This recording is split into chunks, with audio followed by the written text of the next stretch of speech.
नमस्कार दोस्तों, होप आप सब अच्छे होंगे। कल अमेरिकन मार्केट में अच्छी तेजी हमें दिखाई दी।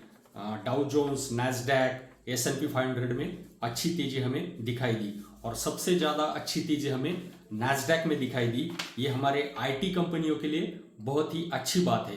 कल कुछ कंपनियों के रिजल्ट आए, उनमें से कुछ सिलेक्टेड कंपनियों के रिजल्ट्स हम आज देखेंगे। दोस्तों, लॉरस लैब के कल रिजल्ट आए और वो बहुत ही अच्छे रिजल्ट आए। बहुत दिनों के बाद लॉरस लैब के अच्छे रिजल्ट आए हैं। उनमें Q4 में नेट प्रॉफिट 75 CR से लेके 233 CR तक ईयर ऑन ईयर बेसिस पे बढ़ा है। ईबिटा मार्जिन 24.5% तक बढ़ा है। उनके जो CDMO बिजनेस है उसमें बहुत अच्छी ग्रोथ दिखाई दी है और वो 85% तक बढ़ गया है। टेक महिंद्रा के रिजल्ट भी कल आए। Q4 FY25 में नेट प्रॉफिट 76% बढ़ा है और वो 1167 CR तक ईयर ऑन ईयर बेसिस पे पहुंचा है। एक्सिस बैंक के भी कल रिजल्ट आए। Q4 FY25 में नेट प्रॉफिट फ्लैट रहा और वो 7118 CR तक पहुंचा है। नेट इंटरेस्ट मार्जिन जो है वो 5.5% से बढ़े हैं। ग्रॉस NPA जो है वो 1.28% से डाउन हो गए हैं। कल श्रीराम हाउसिंग फाइनेंस के भी रिजल्ट आए दोस्तों, तो उसमें Q4 में net profit year on year basis पे 60% बढ़ के 99 CR तक पहुंचा है। दोस्तों, NII जो है, नेट इंटरेस्ट इनकम जो है श्रीराम हाउसिंग फाइनेंस का, वो बढ़कर 294 CR तक बढ़ा है।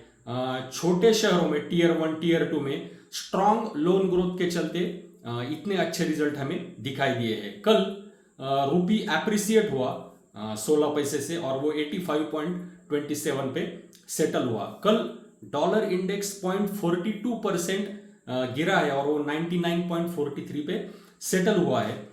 इसका रीजन है कि यूएस में जॉबलेस क्लेम जो है वो पिछले हफ्ते के मुकाबले इस हफ्ते में बढ़े हैं। यूएस मार्केट में सबसे ज्यादा तेजी हमें नैस्डैक में दिखाई दी और वो थी 2.79%। ये हमारे इंडियन आईटी कंपनीज के लिए बहुत ही अच्छी बात है। यूएस चाइना के ट्रेड डील के चलते यूएस में भी पॉजिटिव एटमॉस्फेयर है और हमारे इंडिया में भी पॉजिटिविटी की तरफ ही सब रुझान है। थोड़ा सा कंसोलिडेशन चल रहा है। इन स्तरों पे कुछ प्रॉफिट बुकिंग होने की संभावना है, लेकिन बाय ऑन डिप्स की ही रणनीति हमें अपनानी है। जेडी वैंस अमेरिका के जो वाइस प्रेसिडेंट थे, अभी वो इंडिया का दौरा उन्होंने किया। उसमें कुछ बहुत ही पॉजिटिव डेवलपमेंट होने की अपेक्षा है।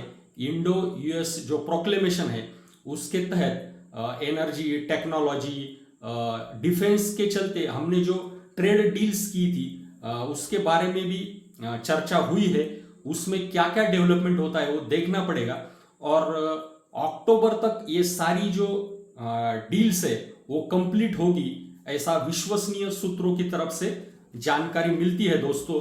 तो हमें मार्केट के इस कंसोलिडेशन के फेज में अच्छे अच्छे शेयरों में एक्यूमुलेट करना है शेयर्स को। मिड कैप और स्मॉल कैप में थोड़ी थोड़ी हलचल हमें अभी दिखाई दे रही है।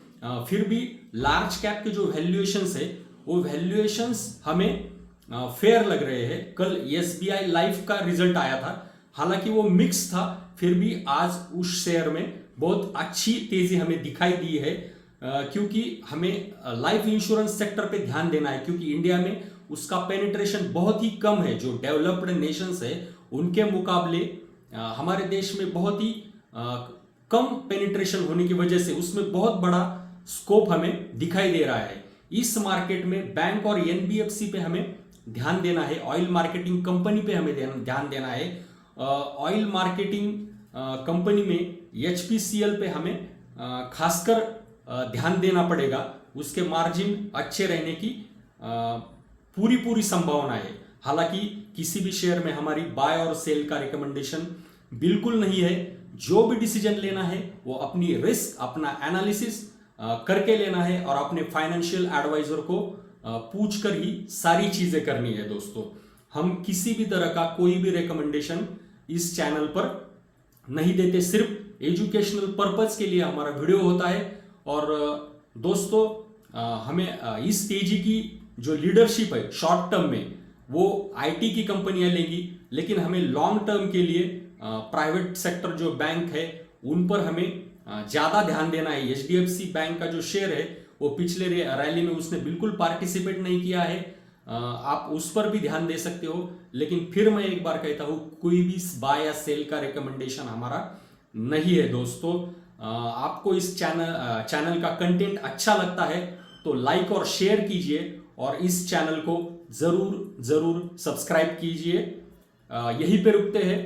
Thank you.